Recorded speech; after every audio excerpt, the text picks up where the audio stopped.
Welcome back, Summit County. You're watching Summit Sunrise this morning here on TV8 Summit.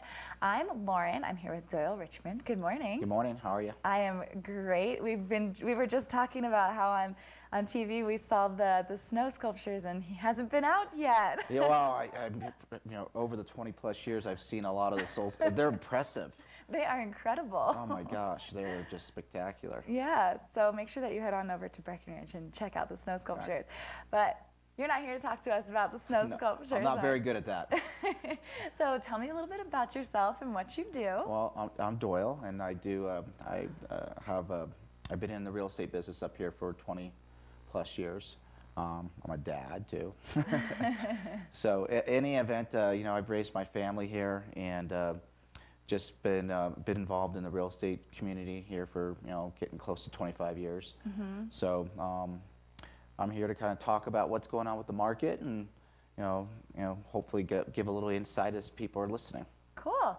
So go for it. You can tell us a little bit about the market. Well, I think that anyone that's been paying attention to it a little bit has realized that we've had an extreme amount of activity. Mm-hmm. So, all the brokers have been extremely busy, myself included. 2015 was a big year over 2014 in activity. And 2014 was a pretty big year over 2013.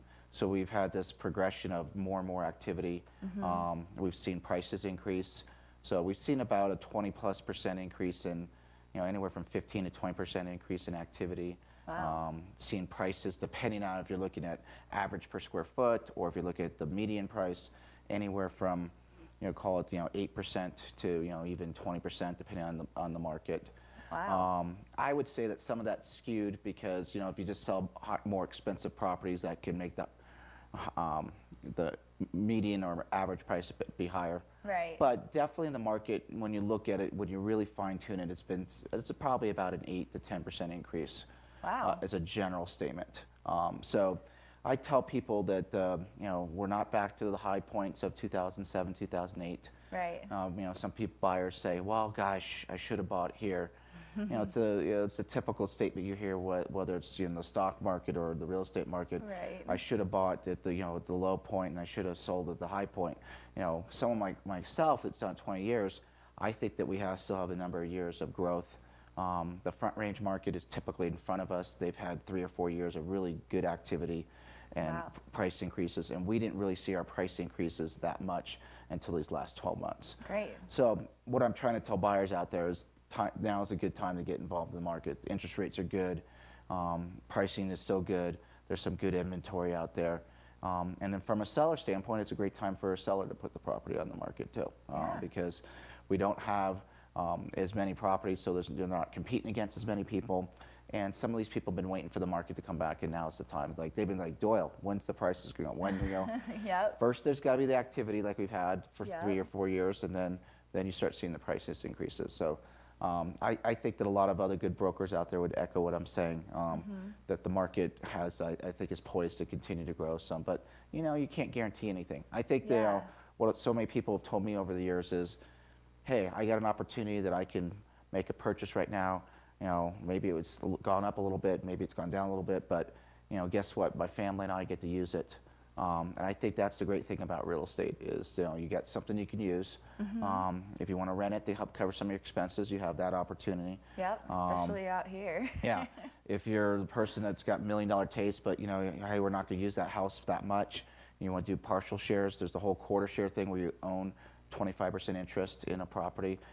There's a legal agreement that protects your rights, and you can trade amongst your fellow owners and things of that nature. So there's a little bit of everything. I mean, I think you just need to speak with someone that really knows the market extremely well and Sounds who can like you do. and can educate you on the market. Yeah, so you said you need somebody who knows the market well, can educate you. But I feel like your personality also might set you above some of the rest. Can you tell me a little bit about kind of what sets you apart? I think everyone has their own personality. That's what's great about the world. I mean, you're going to gravitate towards certain people. I mean, I moved out here, as I said, about 25 years ago. I had 3 jobs: a real estate job, a food, a restaurant job for food, and a ski job for ski ticket. But you figure things on out, and I've raised a family now here, so I know what my kids have really liked. I've obviously worked with a lot of families that have kids. Mm-hmm. I think it's a matter of just listening to people. If you have the knowledge and you can listen to people and you really know the product is, I think, as well as I do and some other people know, is that you're going to be able to really switch gears with them. They might say, hey, you know what, I want a 2-bedroom, 2-bath. I don't want to go walk down a hallway, whatever their parameters are. But when you start showing them property and they start, changing a little bit about what their desires are, or if something, something in the back of your head, you're able to kind of shift gears, like I said, and find the right property for them. So I think that's what's important. I mean, if you just educate people and treat people how you want to be treated, eventually they're going to know enough about the real estate market and they're going to make a decision whether they want to buy or not buy. Yeah, that's true. And if somebody wants to find out more information, yeah, I think that they have more? my website up there a couple times. It's doylerichmond.com. You could do a simple search like it looks like what they're doing right there. You could put in whatever your parameters are. I want a 2-bedroom, 2-bath. Or you can look at featured properties. I mean, it's going to pull up. It's going to pull up every property.